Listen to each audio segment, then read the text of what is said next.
S, ಇನ್ನು ರಾಜ್ಯದ ವಿಷಯಕ್ಕೆ ಹೋಗೋಕ್ಕಿಂತ ಮುಂಚೆ ಉತ್ತರ ಪ್ರದೇಶದ ರಾಂಪುರ ಜಿಲ್ಲೆಯ ಸೈಫ್ನಿ ಪೊಲೀಸ್ ಠಾಣೆಯ ನಲ್ಲಿ ನಡೆದಂಥ ಒಂದು ಸಂಚಲನಕಾರಿ ಕೊಲೆ ಪ್ರಕರಣವನ್ನು ಇವತ್ತು ಪೊಲೀಸರು ಭೇದಿಸಿದ್ದಾರೆ.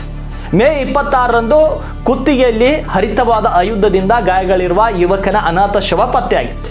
ಈ ಬಗ್ಗೆ ಸೈಫ್ನಿ ಪೊಲೀಸರಿಗೆ ಮಾಹಿತಿ ಸಿಕ್ಕಿತ್ತು. ಈ ಪ್ರಕರಣವನ್ನು ಬೆನ್ನತ್ತಿದಂಥ ಪೊಲೀಸರು ಶವವನ್ನು ಸ್ವಾಧೀನಪಡಿಸಿಕೊಂಡು ಪೋಸ್ಟ್ ಮಾರ್ಟಮ್ ರಿಪೋರ್ಟ್ಗೆ ಕಳಿಸಿದರು. ಘಟನೆಯ ನಂತರ ತನಿಖೆ ಆರಂಭವಾಗಿತ್ತು, ಇನ್ವೆಸ್ಟಿಗೇಷನ್ ಮುಗಿತು. ಇಂದು ಪೊಲೀಸರು ಪ್ರಕರಣವನ್ನು ಯಶಸ್ವಿಯಾಗಿ ಪತ್ತೆ ಹಚ್ಚುವಲ್ಲಿ ಪ್ರಮುಖ ಪ್ರಗತಿಯನ್ನು ಸಾಧಿಸಿದ್ದು ಕಣ್ಗಾವಲು SOG ಮತ್ತು ಸ್ಥಳೀಯ ಪೊಲೀಸರು ಜಂಟಿ ತಂಡವು 3 ಆರೋಪಿಗಳನ್ನು ಬಂಧಿಸಿದೆ.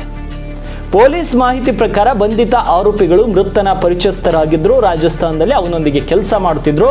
ವಿಚಾರಣೆ ಸಮಯದಲ್ಲಿ ಮೂವರ ಮಧ್ಯೆ ಸಲಿಂಗಕಾಮದ ಸಂಬಂಧವಿತ್ತು. ಸಲಿಂಗಕಾಮ ವೇಳೆ ರೆಕಾರ್ಡ್ ಮಾಡಿದ ವಿಡಿಯೋ ಸಂಬಂಧ ಜಗಳ ಉಂಟಾಗಿ ಕೊಲೆ ಹಂತಕ್ಕೆ ತಲುಪಿದೆ ಅಂತ ತಿಳಿದು ಬಂದಿದೆ. ಪೊಲೀಸರು ಮೃತನ ಮುರಿದ ಮೊಬೈಲ್ ಫೋನ್, ಚೈನ್, ಉಂಗುರ ಮತ್ತು ಹಣವನ್ನು ಆರೋಪಿಯಿಂದ ವಶಪಡಿಸಿಕೊಂಡಿದ್ದಾರೆ. ಪ್ರಕರಣ ಸಂಬಂಧ ಪೊಲೀಸರು ಮುಂದಿನ ಕಾನೂನು ಕ್ರಮ ಕೈಗೊಳ್ಳುತ್ತಿದ್ದಾರೆ.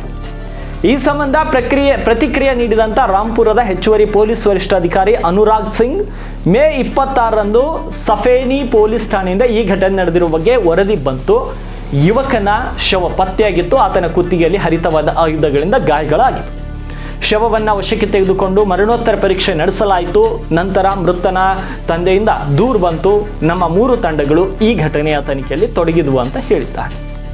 ಇನ್ನು ಕಣ್ಗಾವಲಿನ ಜೊತೆಗೆ ವಿಶೇಷ ಕಾರ್ಯಾಚರಣೆಯ ಗುಂಪು ಮತ್ತು ಸ್ಥಳೀಯ ಪೊಲೀಸ್ ಠಾಣೆಗಳ ಸಹ ಒಟ್ಟಾಗಿ ಕೆಲಸ ಮಾಡಿದ್ವಿ. ಕೊನೆಗೆ ಈ ಒಂದು ಘಟನೆಯನ್ನು ಬಯಲು ಮಾಡುವಲ್ಲಿ ಪೊಲೀಸರು ಯಶಸ್ಸನ್ನು ಸಾಧಿಸಿದ್ದು ಘಟನೆಯಲ್ಲಿ ಭಾಗಿಯಾಗಿದ್ದ 3 ಶಂಕಿತರನ್ನ ಪೊಲೀಸರು ಬಂಧಿಸಿದ್ದಾರೆ.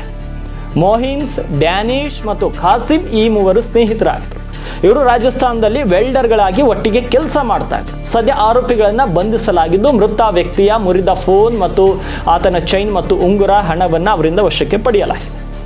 ಆದರೆ ಸಾವಿಗೆ ಕಾರಣ ಏನು ಅನ್ನೋದನ್ನು ಬಹಿರಂಗಪಡಿಸಿದ ಹೆಚ್ಚುವರಿ ಪೊಲೀಸ್ ವರಿಷ್ಠಾಧಿಕಾರಿ ಮೇಲ್ನೋಟಕ್ಕೆ ಕಾರಣವೆಂದರೆ ಮೃತ ವ್ಯಕ್ತಿ ಮತ್ತು ಯುವಕರಲ್ಲಿ ಒಬ್ಬ ವ್ಯಕ್ತಿ ಸಲಿಂಗಕಾಮ ಸಂಬಂಧ ಹೊಂದಿದ್ರು.